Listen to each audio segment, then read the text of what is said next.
Hello everyone, I hope you all are doing well. So आज हम start करने वाले हैं क्लास 11th का chapter cell the unit of life. तो साथ साथ में हम इस चैप्टर को पढ़ेंगे और जो भी क्वेश्चंस होंगे एनसीईआरटी बेस्ड जो आपके कॉम्पिटिटिव एग्ज़ाम्स के लिए ज़रूरी हैं, इम्पॉर्टेंट हैं, तो वो भी मैं साथ साथ में आपको उसके बारे में बताती जाऊंगी और आपको सॉल्व करने के लिए भी क्वेश्चंस दूंगी, जिससे आपको कोई भी प्रॉब्लम नहीं आएगी। और इस लेक्चर में हम जो है इस चैप्टर को नोट्स फॉर्म में पढ़ेंगे। सो आप जब एनसीईआरटी रीड करेंगे तो आपको कोई भी प्रॉब्लम नहीं आने वाली है, वो आपके लिए बहुत इजी हो जाएगा। सो चलिए स्टार्ट करते हैं। Cell the unit of life. Cell हमारी लाइफ का एक बहुत ही इम्पॉर्टेंट यूनिट है। तो सबसे पहले इसमें इंट्रोडक्शन में क्या लिखा है कि all organisms are composed of cells, कि जितने भी ऑर्गेनिजम्स हमारे आसपास हैं वो सभी किससे बने हैं? सेल्स से बने हैं। सेल उनका एक बेसिक यूनिट है जिससे फिर आगे टिश्यूज़ की फॉर्मेशन होती है। उसके बाद यूनिसेलुलर ऑर्गेनिजम्स और मल्टीसेलुलर ऑर्गेनिजम्स के बारे में बताया गया है कि कुछ ऑर्गेनिजम्स यूनिसेलुलर होते हैं, कुछ मल्टीसेलुलर होते हैं। यूनिसेलुलर से हमारा मतलब है सिंगल सेल्ड, और मल्टीसेलुलर मीन्स बहुत सारे सेल्स, मैनी सेल्स। इनकी कुछ एग्जांपल्स हैं अमीबा, बैक्टीरियम। ये आपकी एनसीईआरटी में मेंशन नहीं है, पर और अंडरस्टैंडिंग के लिए मैंने यहाँ पे मेंशन किया है। फॉर एग्जांपल मल्टी सेलुलर में कौन से हैं? हम ह्यूमंस और एनिमल्स, प्लांट्स, कोई भी ऑर्गेनिजम्स। सो ये इसमें इंट्रोडक्शन में बताया गया है कि जितने भी ऑर्गेनिजम्स हैं वो सेल से बने हैं। सेल्स जो हैं वो जो ऑर्गेनिजम्स हैं वो दो तरीके के होते हैं, यूनिसेलुलर एंड मल्टी सेलुलर। चलिए इसके आगे बात करते हैं। इसमें क्वेश्चन है व्हाट इज़ अ सेल। सो अगर आप किसी बोर्ड की तैयारी कर रहे हैं या फिर नीट की भी प्रिपरेशन कर रहे हैं, सो उसमें आपको एजर्शन रीज़न बेस्ड या कैसे स्टेटमेंट बेस्ड क्वेश्चंस बहुत ज़्यादा कॉमन है, अभी इन ईयर्स में आ रहे हैं। तो उसके लिए यहाँ पे एक लाइन है, cell is the fundamental structural and functional unit of all living organisms. तो आपको एनसीईआरटी की हर एक लाइन जो है वो ध्यान में रखनी है। तो इसमें सेल क्या होता है? सेल इज़ अ फंडामेंटल बहुत बेसिक और स्ट्रक्चरल और फंक्शनल यूनिट है जितने भी हमारे लिविंग ऑर्गेनिजम्स हैं उनका। सो उसके बाद हम ये बात करेंगे कि किसने सबसे पहले ये सेल देखा और एक लाइव सेल को डिस्क्राइब किया।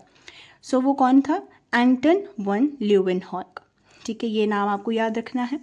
नेक्स्ट है हु डिस्क्राइब द न्यूक्लियस। तो न्यूक्लियस किसने डिस्क्राइब किया या फाइंड किया या डिस्कवर किया? तो वो कौन है? Robert brown. तो ये आपको एमसीक्यू के लिए जो भी क्वेश्चंस होते हैं उनमें ध्यान में रखना है, for boards and also for NEET preparation. Unicellular organisms are capable of, अभी यहाँ पे आपकी एनसीईआरटी की एक लाइन है कि यूनिसेलुलर ऑर्गेनिजम्स जो सिंगल सेल्ड होते हैं, जैसे हम कहते हैं अमीबा, हम अमीबा के बारे में बात कर लेते हैं। तो अमीबा क्या है? एक यूनिसेलुलर ऑर्गेनिज्म है, तो वो खुद ही इंडिपेंडेंटली एग्जिस्ट करता है। ठीक है, उसको किसी और सेल की और ऑर्गेनिजम्स की ज़रूरत नहीं होती है, खुद ही वो डिवीजन करता है, खुद ही वो एक्सक्रीशन से सभी के सभी जितने भी प्रोसेसेस होते हैं, लाइफ प्रोसेसेस, वो सभी खुद ही करता है। और जितने भी फंक्शंस, वही सेकेंड लाइन में आपका आ गया कि सारे के सारे एसेंशियल फंक्शंस को परफॉर्म करता है। सो नेक्स्ट हम बात करते हैं सेल थ्योरी के बारे में। सो इसमें आपको क्वेश्चन आ सकता है कि briefly describe the cell theory. तो उसमें आपको क्या क्या लिखना है, या फिर नीट की प्रेपरेशन के लिए आपको क्वेश्चन आ सकते हैं इसमें से किन किन साइंटिस्ट ने आपको ये सेल थ्योरी दी। तो ये बहुत इंपॉर्टेंट है।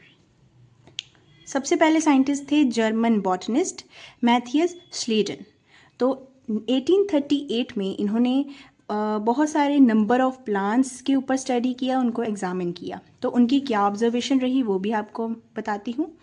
ही observed that all plants are made up of cells which form the tissues of plant, कि जितने भी प्लांट्स हैं वो सभी सेल्स से बनते हैं। जैसे कोई ये एक हम प्लांट ले लेते हैं, ये क्या बना है? सारे सेल्स का बना है, छोटे छोटे सेल्स का बना है, जो कि उसके बाद मिल के एक टिश्यू बना देते हैं। तो ये एक टिश्यू बना देंगे सारे के सारे सेल्स मिल के। तो ये उन्होंने ऑब्जर्व किया। नेक्स्ट हम साइंटिस्ट के बारे में बात करेंगे, थियोडोर श्वान। तो उन्होंने 1839 में, he was a British zoologist, तो 1839 में उन्होंने बहुत सारे एनिमल सेल्स के ऊपर बात की। तो ये आपको ध्यान में रखना है, अगर आपको स्लीडन के बारे में आता है तो वो उन्होंने बहुत सारे प्लांट्स के ऊपर स्टडी किया था। अगर हम श्वान के बारे में बात करते हैं तो उन्होंने बहुत सारे एनिमल सेल्स के ऊपर स्टडी किया था। तो ये बहुत इंपॉर्टेंट है। सो नेक्स्ट हम बात करेंगे। उन्होंने क्या देखा, उन्होंने क्या ऑब्जर्व किया कि जो एनिमल सेल्स हैं they have a thin outer layer, जिसको हम अभी क्या बोलते हैं, प्लाज्मा मेम्ब्रेन। तो उन्होंने एनिमल सेल्स के ऊपर स्टडी किया, तो उसके ऊपर उनकी क्या ऑब्जर्वेशन रही कि एक पतली सी लेयर है, ऐसी एक पतली सी लेयर है जो कि आउटर है, और उसको हम अभी क्या बोलते हैं, प्लाज्मा मेम्ब्रेन।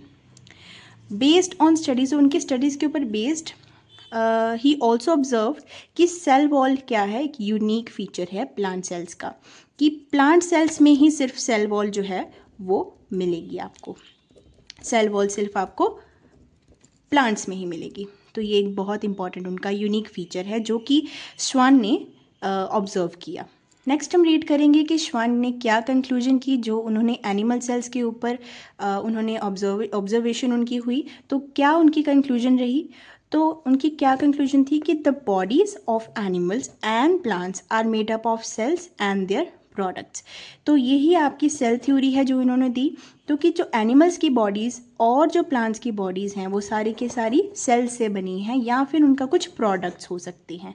जैसे हमने टिश्यूज़ के बारे में बात किया, तो सेल से बनी है और उनके प्रोडक्ट से बनी है। तो यहाँ पे क्वेश्चंस मैंने आपको लिखे हैं कि हु प्रपोज्ड सेल थ्योरी, ये आपको आ सकता है। श्वान एंड स्लेडन टुगेदर, उन्होंने टुगेदर ये सेल थ्योरी प्रपोज की। नेक्स्ट हम लिमिटेशन के बारे में बात करते हैं। कोई भी जब थ्योरी बनती है तो उसकी लिमिटेशन, कुछ ना कुछ ड्रॉबैक ज़रूर होते हैं। तो इस थ्योरी का भी कुछ ड्रॉबैक था कि it doesn't explain that how new cells are formed, कि जो न्यू सेल्स हैं वो फॉर्म कैसे होते हैं। उन्होंने बोला कि सेल से बनी होती है, बट हाउ, कैसे सेल्स बनते हैं, ये उन्होंने एक्सप्लेन नहीं किया। तभी आते हैं हमारे नेक्स्ट साइंटिस्ट रुडोल्फ विर्चो। तो उन्होंने 1855 में he explained that cells divided and new cells are formed from pre-existing cells। तो उन्होंने क्या बताया कि जो एक सेल है वो डिवाइड करेगा 2 सेल्स में, ठीक है, उसके बाद और 4 सेल्स में वो डिवाइड करेगा, और मतलब प्री एग्जिस्टिंग सेल से न्यू सेल्स की जो फॉर्मेशन है वो होगी। सो ये रुडोल्फ विर्चो ने एक्सप्लेन किया।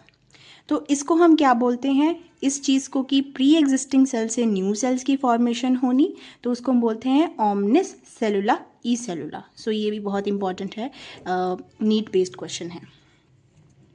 तो उन्होंने क्या किया, मॉडिफिकेशन की सेल थ्योरी की। जो सेल थ्योरी पहले श्वान और स्लेडन ने जो है वो दी थी, तो उसको मॉडिफिकेशन करने वाले कौन साइंटिस्ट थे, रुडोल्फ विर्चो। तो अगर हम मॉडर्न सेल थ्योरी के बारे में बात करेंगे, इसके क्या पोस्टुलेट्स थे। सो मॉडर्न सेल थ्योरी के बारे में क्या बताया गया है कि ऑल लिविंग ऑर्गेनिजम्स, सारे के सारे लिविंग ऑर्गेनिज्म सेल से बने हैं, प्रोडक्ट्स ऑफ सेल से बने हैं। ये तो हमारी सेल थ्योरी पहले भी बताई गई थी। ये पॉइंट हमको जो पहले 2 साइंटिस्ट थे उन्होंने भी बताया था, पर कैसे फॉर्म होते हैं, हाउ का आंसर किसने दिया आपको, रुडोल्फ विर्चो सर ने। All cells arise from pre existing cells, कि सारे के सारे सेल्स जो हैं वो प्री एग्जिस्टिंग सेल से बनते हैं। जैसे हमने यहाँ पे पढ़ा, डिवाइड होते हैं और देन न्यू सेल्स में फॉर्म होते हैं। इसको हम क्या बोलते हैं, ओमनिस सेलुला ई सेलुला। तो आई होप सो कि आपको ये क्लास में जितना भी मैंने पढ़ाया वो समझ में आ गया होगा। सो ये हम पार्ट्स में स्टडी करेंगे। नेक्स्ट पार्ट हम नेक्स्ट टॉपिक का लेकर आएंगे। सो आप उतनी देर ये NCERT ज़रूर पढ़िएगा, और जो भी आपको कोई भी अगर इसमें डाउट हो या कोई भी प्रॉब्लम हो तो आप कमेंट सेक्शन में मुझे ज़रूर बता सकते हैं। I will definitely answer that. So thank you so much everyone for watching the video.